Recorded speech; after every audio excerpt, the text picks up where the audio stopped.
We're going to call the meeting for Akron City Council to order.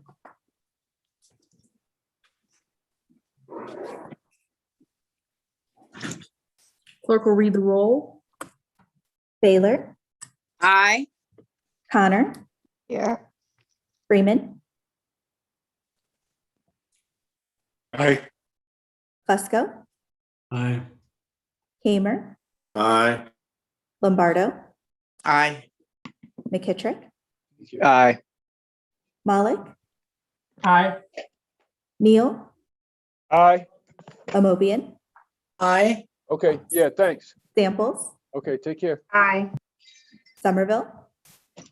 Here. Swirsky. All members are present except for Swirsky. Thank you. At this time, we will now be led in prayer by April Held, who is the coordinator for National Day of Prayer. Immediately following our prayer, I'm going to ask if Councilman Kamer will lead us in the Pledge of Allegiance. April? She just sent me a message that she can't hear us.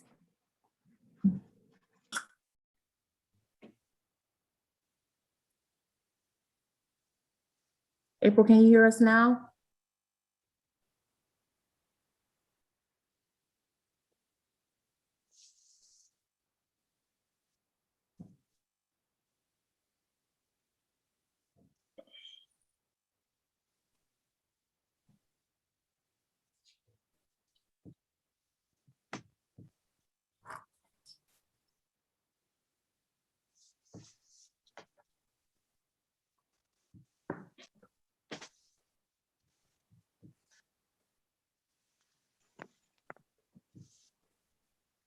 April, can you hear us now?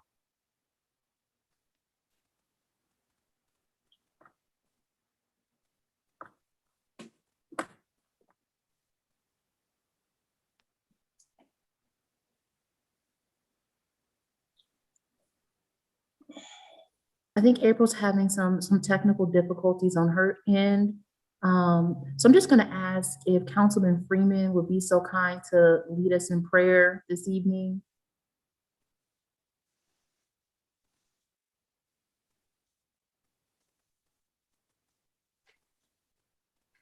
Absolutely. We'll pray together.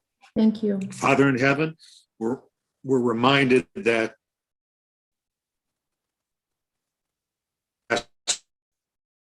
this and rely on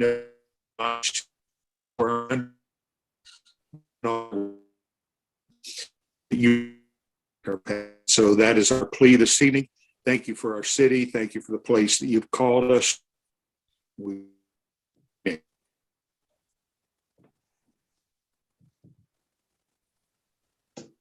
Amen. Councilman Kamer? I pledge allegiance Yes. to the flag of Flag the United States of America and to the republic which stands one nation nation under under God, God, indivisible indivisible, with liberty and Yes. justice for all. for all. Okay, thank you. The minutes from our previously held meeting have been provided. Are there any additions or corrections? Councilman Freeman?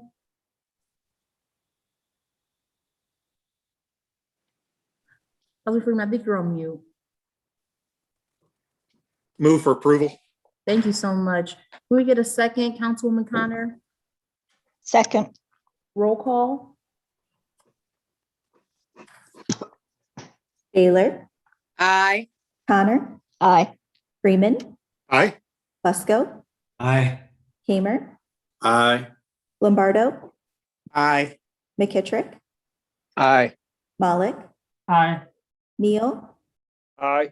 Amobian. Aye. Samples. Aye. Somerville. Aye. The minutes passed 12-0. Thank you. Before you, you have the consent agenda. Motion to approve, Councilman Fusco. Motion to approve consent. Can we get a second, Councilwoman Samples? Second. Roll call. Baylor, Aye. Connor, Aye. Freeman, Aye. Fusco, Aye. Kamer, Aye. Lombardo, Aye. McKittrick, Aye. Malik, Aye. Neal, Aye. Amobian, Aye. Samples, Aye. Somerville. Aye. The consent agenda passes 12-0.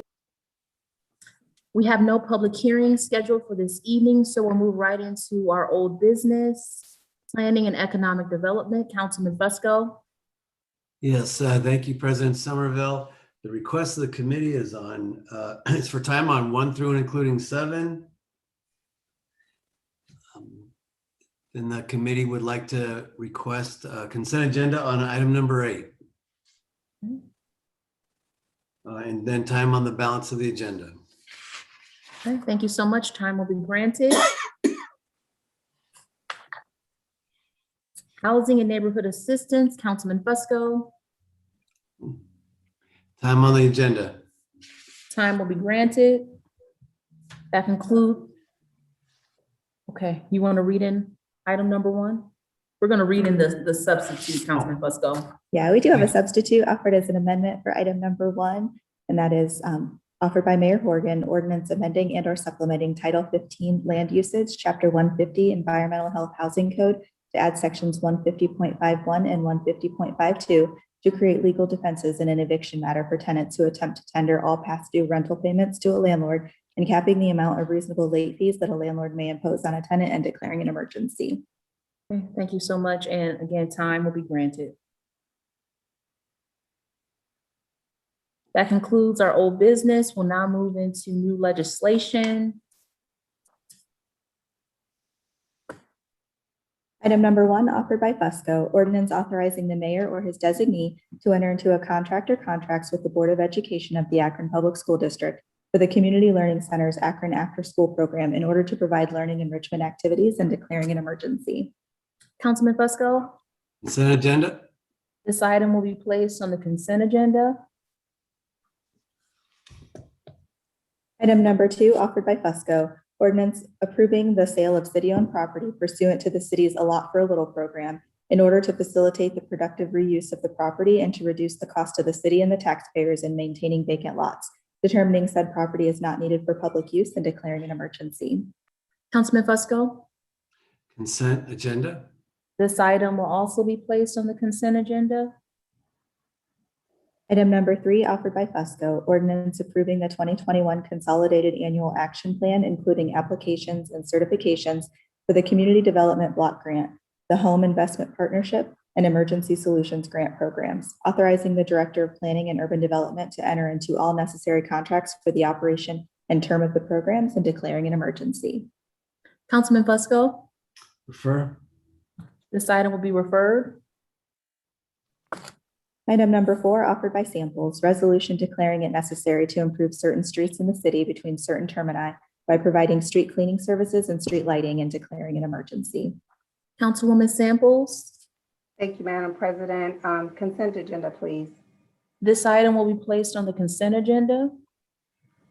Item number 5, offered by Samples, ordinance authorizing the Director of Public Service after publicly advertising for bids to enter into a 3-year contract for professional maintenance and asset management of city-owned water storage tanks and declaring an emergency. Councilwoman Samples, Consent agenda, please. this item will be placed on the consent agenda.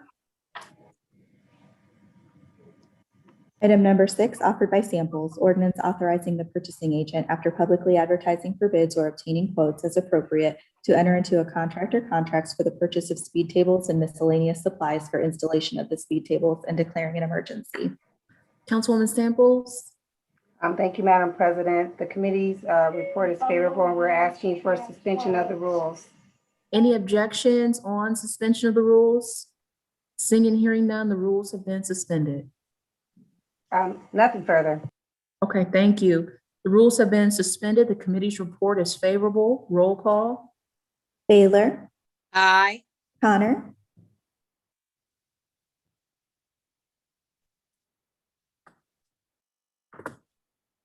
like we lost her. She's coming back in now.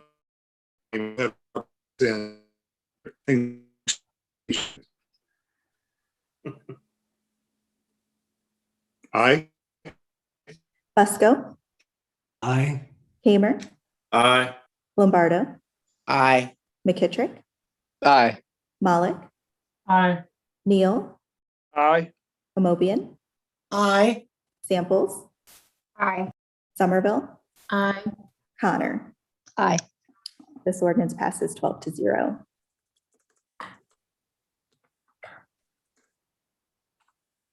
Item number 7, offered by Samples, ordinance authorizing the Director of Public Service and the purchasing agent to enter into contracts for the construction and purchase of materials for the maintenance of the Good Park Golf Course facilities, including sand bunkers, and declaring an emergency.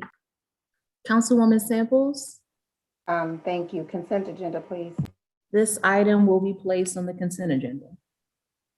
Item number 8, offered by Kamer, ordinance authorizing the Director of Law to enter into a contract with the Summit County Public Defender Commission to provide legal services for indigent defendants in Akron Municipal Court in accordance with the requirements of the Constitution of the United States with respect to the provision of legal representation to indigent defendants and declaring an emergency. Councilman Kamer, Thank you, Madam President. The committee's report is to place this item on the consent agenda, please. thank you. This item will be placed on the consent agenda.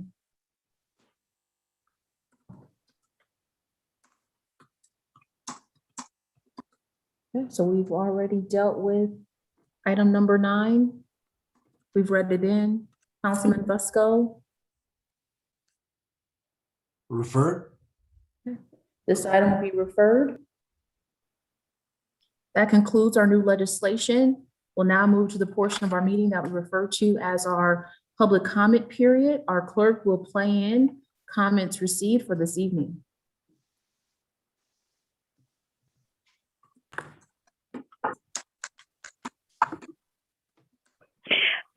Yes, my name is Mary Donovan, D as in dog, O-N-O, V as in Victor, A as in Apple, N as in Nancy. My address is 2566 Short, S-H-O-R-T, Short, space Way, W-A-Y, Apartment A as in Apple, Akron, Ohio, 44312. It came to my attention as I receive Facebook posts from a Facebook page called for the community called the Houseless Movement, which I know. And from actually Serve the People Akron, a Facebook page called Serve the People Akron, and received an urgent update stating that houseless people in Akron are receiving bomb threats. And I myself received assistance from Sage Lewis to get the Section 8 apartment that I live in currently. Sage Lewis used to formerly be the head or director of the homeless charity and village at 15 Broad Street in Akron. He has since stepped down. However, he helped me find a different apartment when I was had returned to Akron from New York looking for Section 8. I am originally from Akron, and it is unacceptable the way Akron treats its poor and just repeatedly tries to evict poor and low-income citizens who maybe they lose their job, no matter what happens to them. And they certainly do not need bomb threats, which I'm hearing about is happening to the homeless, as those people are helpless. They have nothing. And I have left a message with Community Legal Aid of Akron, as well as with Tri-County Independent Living Service. as there needs to be a collaborative workshop held jointly between the city, Tri-County Independent Living, and Community Legal Aid to solve the homeless crisis. We need to do more as a city to deal with what I call the 4 types of tenants, because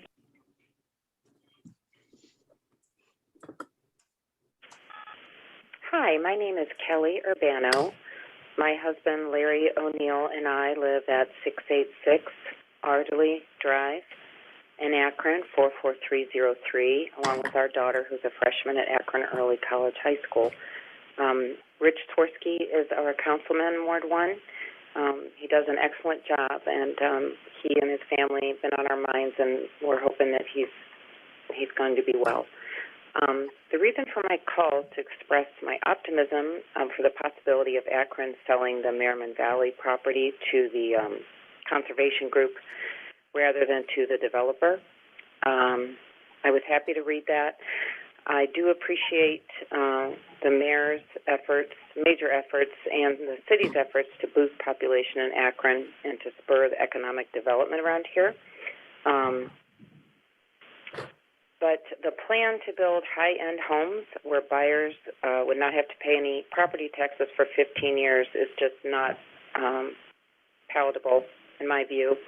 Aside from destroying green space, it just seems unfair that people wealthy enough to afford the homes there that are being proposed then have their children educated in schools and to which they wouldn't pay any taxes for that education. Also does not seem fair. But I think my greatest concern, at least most important to me, is that high-end housing and a cluster there would only further segregate our already segregated community, both racially and socioeconomically. It would just add another neighborhood to Akron that was composed exclusively of high earners. So I think our awareness of redlining and the lasting effects redlining has had in Akron should really impact the decisions made on community development, particularly as it pertains to housing. So thank you for the opportunity to speak to council. I appreciate it. Bye. Jody Grassgreen, 699 Weber Avenue, 44303. The environment isn't a Ward 1 issue or a Kenmore issue or even just an Akron issue. The waterfowl that visit Summit Lake every year don't know who represents them on city or county council. Neither do the tropical warblers down at Firestone Park. They just know that it's a safe place along the migration route to find free food 2 times a year. Why should you vote to support the conservation of Tice Woods rather than develop it? It isn't often that acting locally actually has global implications. Between the initiatives of the Biden administration and the 30 times 30 movement, science is again showing us that there is a way to curb the effects of climate change if each of us act accordingly. You all have that opportunity. The 30 by 30 movement is a science-based conservation movement that says that conserving 30% of the planet's land and 30% of its water is required to protect 75% of Earth's species. That's because carbon, the source of climate change, is stored in plants and soil. If we conserve green space, like the 45 acres of Tice Woods, we are cleaning the air. Trees are carbon sponges and allowing the water to be filtered and retained. Republican Congressman Ralph Regula from Stark County and Democratic Congressman John Seiberling of Akron worked together to create the Cuyahoga Valley National Recreation Area, which later became the CVNP. Why would a Republican congressman from another county care about a park in Summit County in the jurisdiction of a Democratic congressman? That's a relevant question you might ask yourselves from each of the wards.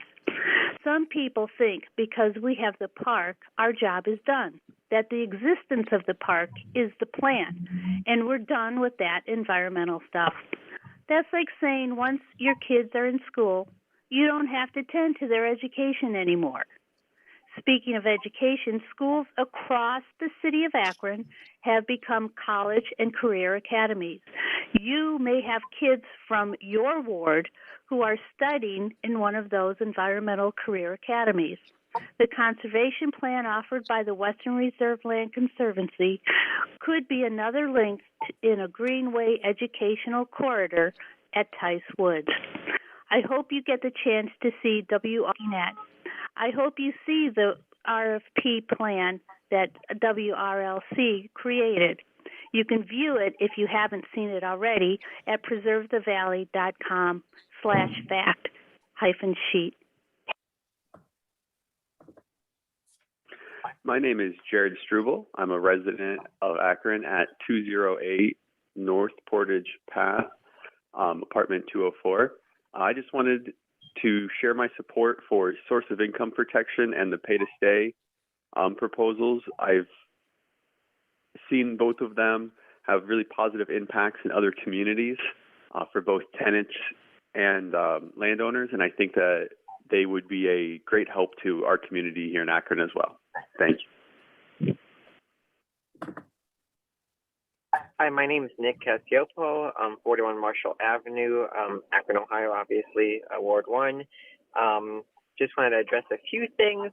First off, I've kind of said this a couple times, but again, it's really disheartening. Ward 1 has, zero representation on council right now, and in council meetings, we passed the 2021 budget with zero representation, and we're about to, vote on how the $153 million in COVID relief is going to be spent with zero representation again, and it's just very troubling. I know at the end of every meeting, Margot Somerville mentions that city councilors should be reaching out to folks who comment, and I've been commenting just about every week for several months now.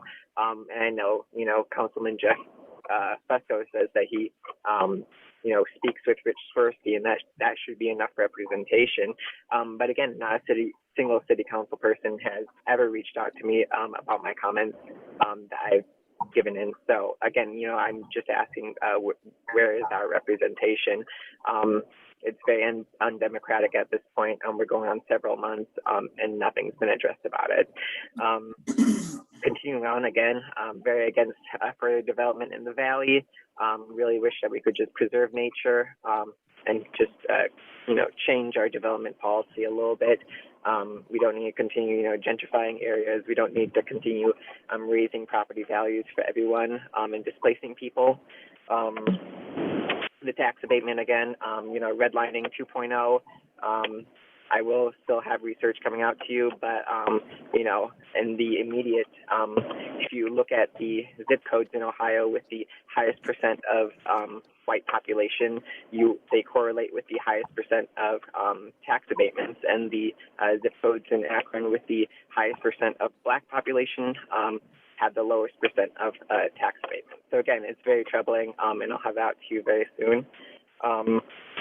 Going kind of back to the $153 million in COVID relief, by the looks of it, it just looks like it's going to disappear into the general fund by what Mayor Horgan put out. I'm especially troubled by the 20-some-odd million going to youth violence prevention. That just sounds like just a disguise for it to be pumped into the APD. The COVID relief up until this point, over 40% has just gone into the Akron Police Department. And, when people are suffering from evictions, from houselessness, from joblessness, from hunger, from illness. Hi, my name is Emma Osborne, and I just wanted to call and express my support for the pay to stay and the source of income legislation proposed to Akron City Council. I live on Kenilworth in Ward 8, and as a proud Akron resident, and with the work that we do in the community, especially during the COVID-19 pandemic, I think it's really important to recognize that housing is still a very big issue for so many in our communities. Rental housing is a necessity for so many of our Akron residents. And those renters who have the income to pay for the housing through financial assistance or vouchers should never be denied a place to live. Renters who are facing eviction but have secured rental assistance funding should have the right to pay their rent and keep their homes rather than be displaced by eviction. So thank you again for taking the time to look at this important legislation, and I would really encourage Akron City Council to pass this as soon as possible to help those in need in our communities. Thank you. Hello, my name is Elizabeth Bartz. My address is 1882 Larchmont Road in Akron, Ohio. I'm calling in support of the pay to stay and source of income legislation proposed to City Council. Rental housing is a necessity for so many Akron citizens. Renters who have their income to pay for housing through financial assistance or a voucher should not be denied a place to live. Renters who face eviction but have secured rental assistance funding should have the right to stay, the right to pay their rent and keep their homes rather than be displaced by eviction. I support this legislation, and I encourage you to pass it as soon as possible. Thank you. Hi, my name is Heather Hillenbrand. I live at 657 Acton Road in Fighton, Ward 1. I am calling in support of source of income protection legislation and pay to stay. I think both of these are common sense legislations that will help Akron families through this difficult time after COVID. Really appreciate anything that is helping solve our housing crisis happening in Akron. Thank you.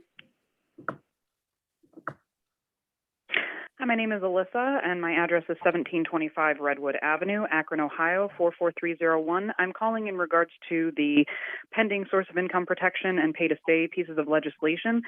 Our eviction rate in Akron is far too high. It is 24th highest in the country, and especially during the COVID-19 crisis, it is absolutely imperative that people are able to remain in their homes. Additionally, source of income discrimination is a pretext for racism. There are not additional steps that landlords need to go through in order to rent to voucher holders or people who have alternate forms of income. And this would benefit landlords by allowing them to have a wider variety of people that they can rent to without putting an undue burden on them. So in an effort to further housing justice in Akron, I urge that council vote yes on both of these pieces of legislation. Thank you. Hello, my name is Bryn Olson, and I live in West Akron on Morley Avenue. The city of Akron has one of the highest eviction rates in the country. Source of income protections and pay to stay will be an important step towards housing justice and lowering these eviction rates. We know that 1 in 7 evictions lead to homelessness, and even more evictions lead to doubling or tripling up with friends or family, leading to greater exposure to COVID-19.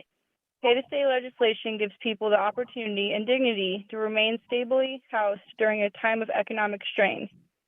Landlords often use source of income as a proxy for other illegal forms of discrimination, such as disability, familial status, or race.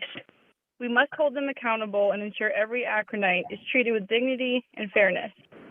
Landlords will benefit from these pieces of legislation as well. Vouchers provide consistent rent and lower vacancies and turnover rates for landlords. Pay to stay ensures landlords receive the money necessary to operate without loss of income through an eviction and re-rental process. Please support source of income protections and pay to stay. Thank you. Hi, this is Fatima Rita, 330-958-4900-967 Concord Avenue, Akron, Ohio. I am calling in regards to at least 2 subjects here. I believe that the owner should decide to accept late rent or not if there's an eviction. If the tenant says he has the money, maybe he does, maybe he doesn't. I think the eviction should be allowed. And if the tenant has the money and the property owner wants to accept it, then that's fine. I have done that in the past, but it should not be mandatory that the owner has to accept the rent. Also,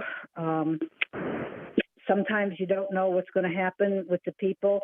They could pay you the rent, and then a week later, they don't pay the next month's rent. Or there could be other things happening at the house, and consequently, you don't want them, but they've been late on the rent, and that's the easiest way to get rid of them here. Also, on Section 8, I question whether that should be a mandatory thing for owners to half the rent on Section 8. I have done Section 8 tenants for over 35 years, but I like doing it on some houses, but not other houses. Some things that I question how you're going to mandate that. Section 8 will not allow a landlord to use a garage for their own storage in a single-family home. Section 8 does not allow an owner to collect a water deposit. Section 8 will not let an owner collect a billed amount of water bill or other utilities over the amount allowed in the lease. Section 8 will not do a month-to-month lease if the owner requests that to begin with. They do not allow a rent to buy. And then what happens if the house does not pass an inspection? Is the owner obligated to do all the things on the inspection?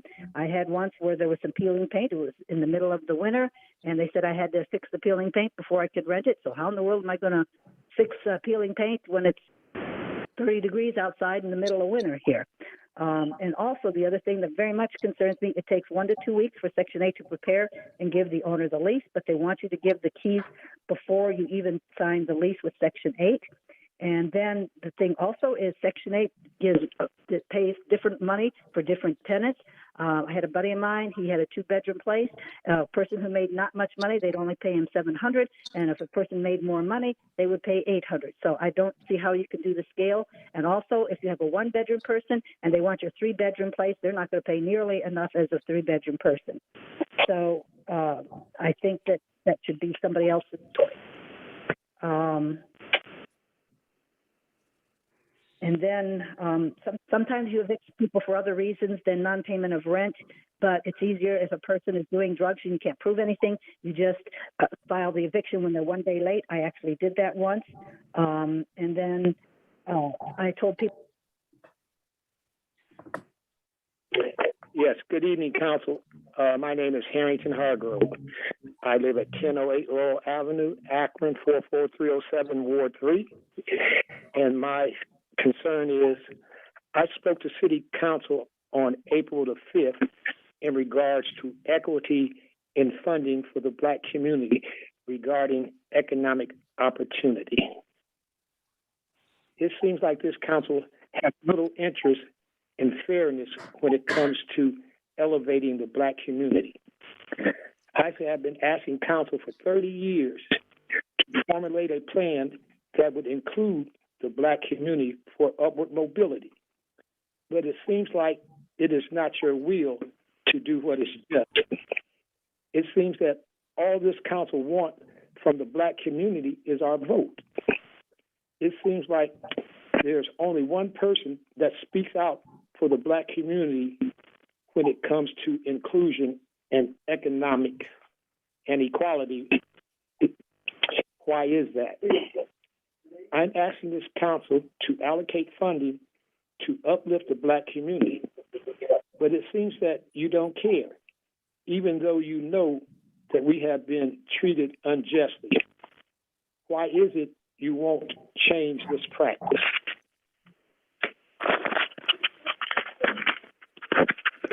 It's been 3 years since the Elevate Akron study came out, and there's been no improvement in the Black community for upward mobility. So when it comes to fairness, this council refuses to apply this to the Black community. If you don't allocate money for our community, we can't grow. But it seems that this is what this council wants. That is called redlining. It's time for this council to change this practice. I would like to see a plan that includes the Black community. Council, please, your job is to represent all of the communities. So why is it that the Black community has been treated as second-class citizens? This has to change. So council, please, allocate funding for the Black community. It is time for this to happen. I thank you very much for your time. And council, as you know, I'm funding for us. I appreciate your time, and I thank you very much. Bye. Hello, my name is Arn Engelhart. I live at 160 Overwood Road, Akron, and I want to make a comment about the new legislation that is being proposed for protected class. The one issue is pay to stay. The second issue is landlords cannot discriminate based upon the tenant's source of income. My comment is income is not always a driving factor for landlords. Yes, we need the income for mortgages, maintenance, lawns, water, et cetera, et cetera. However, if I had a good tenant, I would gladly lower my rental requirement so I wouldn't have to worry about other items. Those other items might be a barking dog in the middle of the night, 100 DUIs, and therefore somebody is drunk in the house and makes a big ruckus, trash all over. So therefore, rental income is not a big issue, and I believe most landlords, housing providers are unaware of this legislation that is being proposed. So please postpone the decision, get more information out so that more housing providers and also renters know what is being considered. Thanks very much for listening to me. Bye. Good day. I'm Bill Nesbitt at 330-379-2235, 1155 Diagonal Road, Akron, Ohio 44307. Again, let us have our drop-off box at our original position on High Street for our Akron Bureau of Public Utilities, particularly with the increase with the virus of hospitalizations and stronger illness. We owe it to our public to have travel exposure and convenience. Well, travel exposure is its lowest, convenience is top, and not take away any of past aids. All have the great 2021 winter to spring Easter season.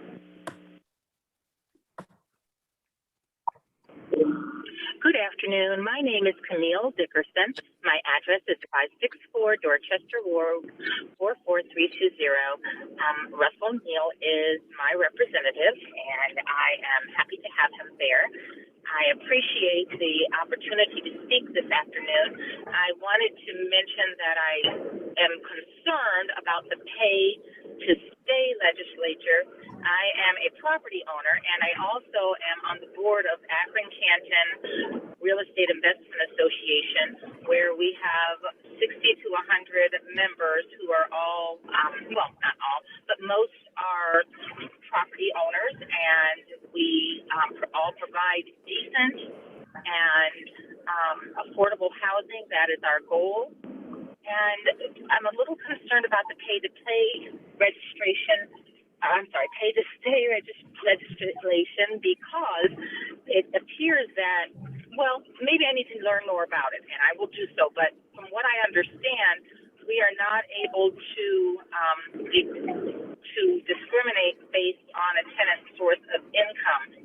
I kind of have a problem with that, because if a tenant has, say, unemployment, and we have to accept that, when that unemployment runs out, then where does that leave me, the property owner?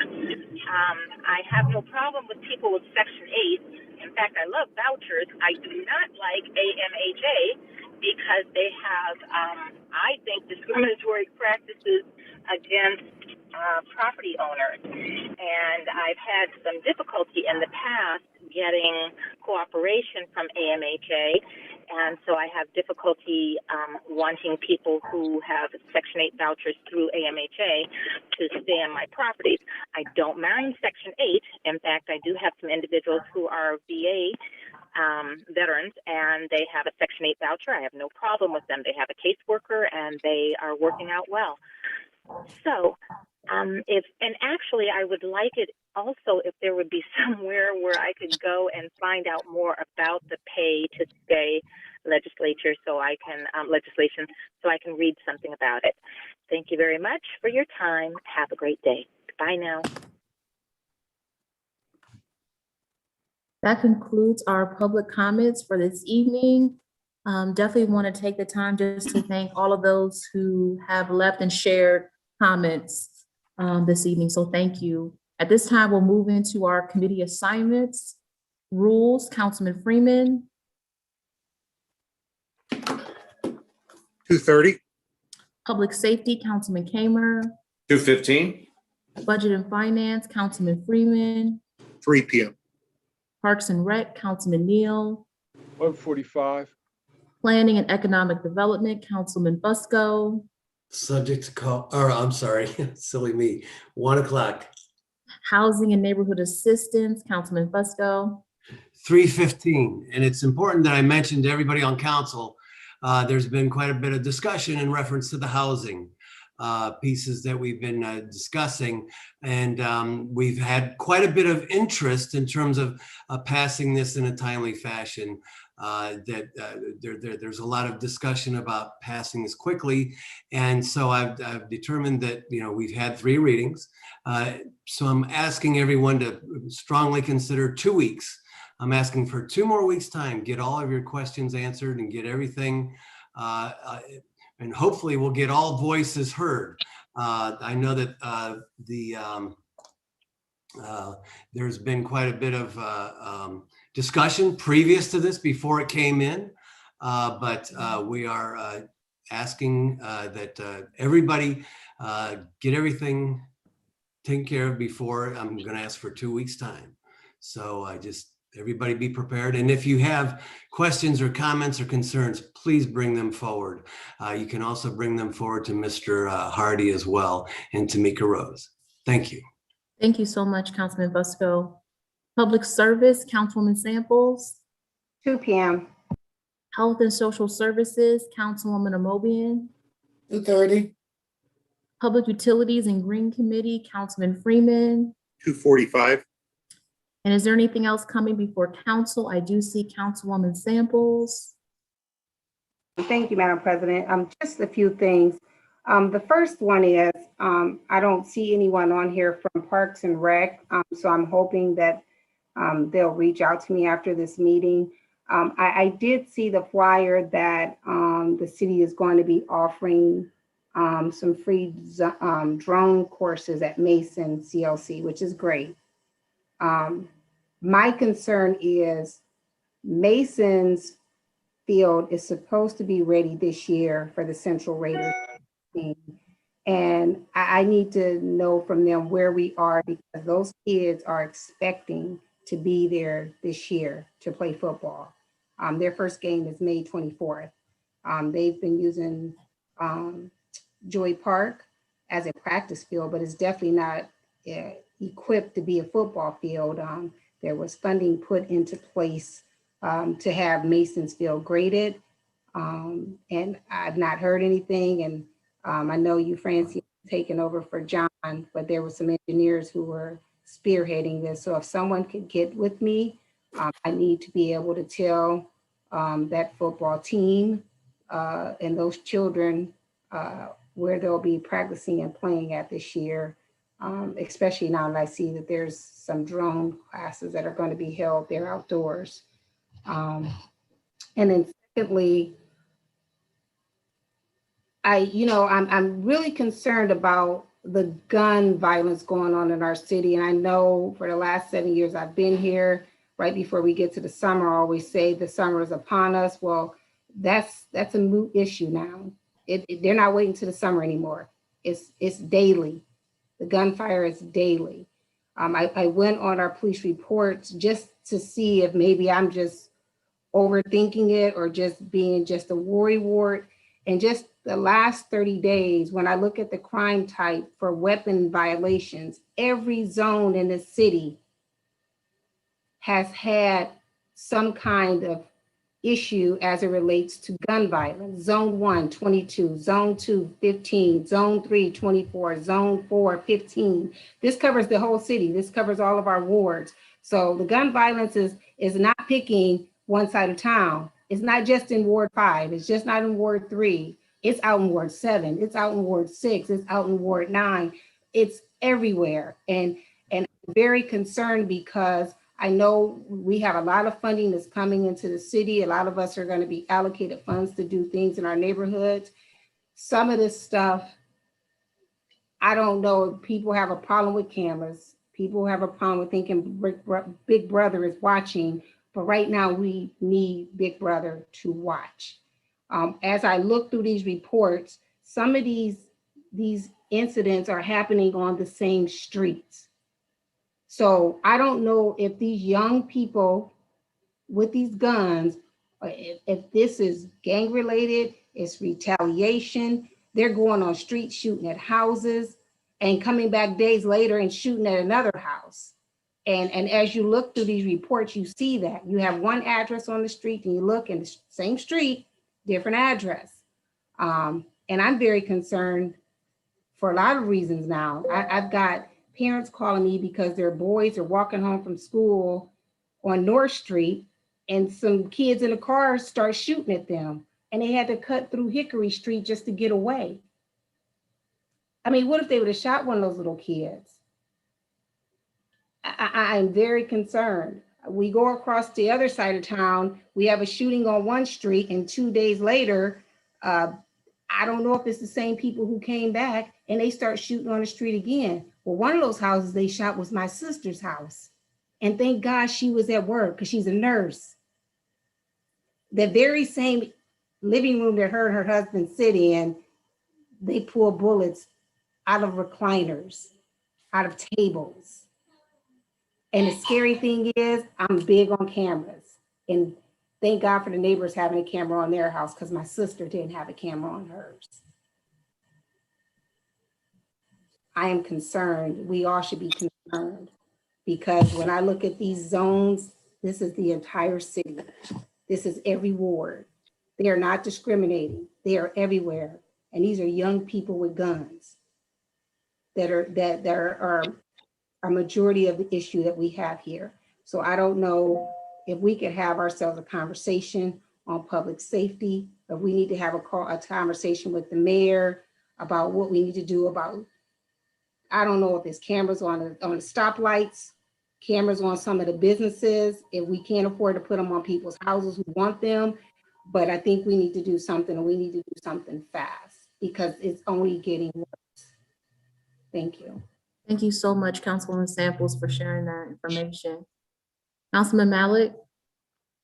Thank you very much, Madam President. And I just really appreciate those comments from Councilwoman Samples just now. I think her comments really underline the seriousness of the gun violence that we're seeing. And I really do hope we have those conversations, continue to have those conversations. The point that I wanted to make was really, on the housing piece. We heard from a number of folks with concerns about the legislation and the public comment period. I think it kind of reflects something that I've seen in folks who have called me over the last few weeks, which is that there's kind of fundamental misunderstandings about what this legislation does, right? It's not that, someone's going to go into court and promise to pay and then get an eviction dismissed, right? They have to put it in escrow, right? It's not that, if someone has concerns about a tenant that are about noise or drugs, that they can't reject someone who happens to be a voucher holder. It's that they can't reject them because they're a voucher holder, right? And so I think that, I appreciate, Councilman Fusco saying that we want to, get everyone's perspective out here and move towards a vote. I think sometimes the process is more important than the outcome. So I hope we have, as many folks as possible next week. Hopefully some of the folks who have public comment this week can join us next week and share these concerns, and we can talk through some of them. But some of them, some of them are not borne out in reality. And ultimately, I think these are things that we can move forward on. And then on the back end, if and when hopefully we pass this, and hopefully we can allocate some money to do landlord education to explain what this is and what this isn't, because truly it is not some radical thing. It's pretty straightforward. It's some basic things about fairness. If someone has money, we're saying you should take it so that we have people who are housed and people who are not on the street. So anyways, that's a long rant, but I mean, I got calls all the last week with people who are talking about pay to stay is about source of income. There needs to be more clarity around this. And also, there was a comment that Mr. Cassioppo made about Mr. Swirsky. Have a lot of feelings about that. Mr. Cassioppo said that folks haven't reached out. I will reach out and address some of the concerns. So thank you. Thank you, Councilman Mallett. Councilman Neal? Thank you, Madam Chair. Just wanted to present to us as council. I mean, we've had different members speak out about us needing to have a meeting regarding gun violence. I'd like to propose that we schedule by next week time where we meet as committee as a whole, either an hour before or an hour after our meeting. I think it would serve our constituents well to know that we, a separate body from the administration, are looking at what we can do to bring something to the table to assist the community, the administration, and the police department. Excuse me, the police department. We do have these dollars that are coming in, and it's, you know, if we come up with a plan just because we have the dollars, that scares me, because we'll be spending money rather than investing. We need to think of a plan that will be sustainable. The answer, and I think we've all agreed, isn't more police on the street. I hear and I feel my colleagues' concerns about cameras, but I think we've talked about stuff.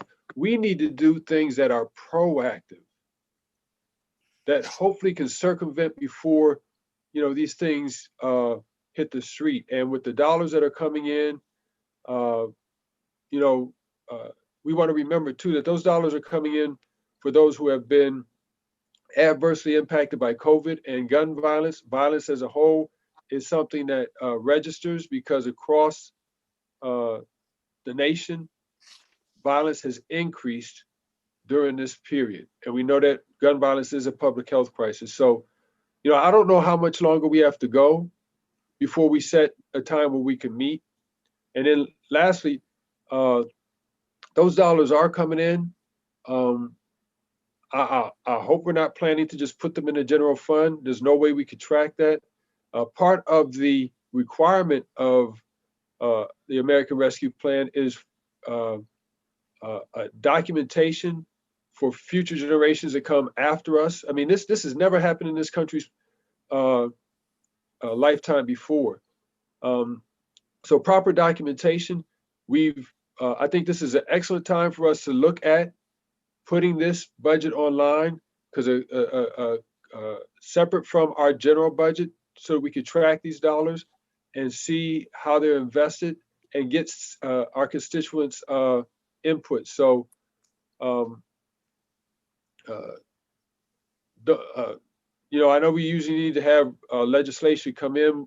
We could always go into committee as a whole at any time and vote to, you know, have these meetings. But I don't think we need to call a special meeting. I think we could just plan until we come up with some type of resolution. But I know it would do our constituents well to know that we're working on something.